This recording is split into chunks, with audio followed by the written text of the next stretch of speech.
আজ বিশ্ব রাজনীতিতে সবচেয়ে ভয়ঙ্কর নাম, আমেরিকার সবচেয়ে ভয়ঙ্কর স্টেলথ বোমারু বিমান B-2 স্পিরিট। আর তার বিপরীতে দাঁড়িয়ে আছে মধ্যপ্রাচ্যের শক্তিশালী দেশ ইরান।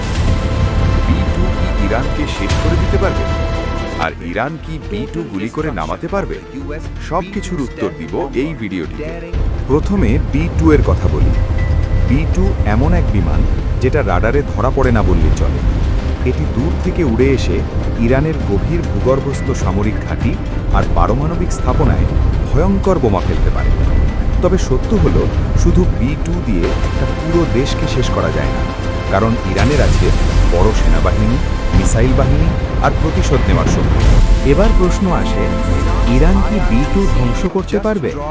ইরানের কাছে আছে S-300 আর বাবার 373 এয়ার ডিফেন্স সিস্টেম, কিন্তু এগুলো মূলত সাধারণ যুদ্ধ বিমানের বিরুদ্ধে বেশি কার্যকর। তাই বাস্তব কথা হলো, ইরান চাইলে চেষ্টা করতে পারে, কিন্তু B-2 নামানো সম্ভব হবে।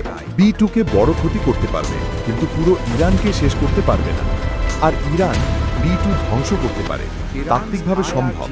যুদ্ধ হলে এটা শুধু দুই দেশের যুদ্ধ হবে না, এটা পুরো মধ্যপ্রাচ্যের যুদ্ধ হয়ে যেতে পারে। আপনি কি মনে করেন, ইরান কি পারবে B-2 শেষ করতে?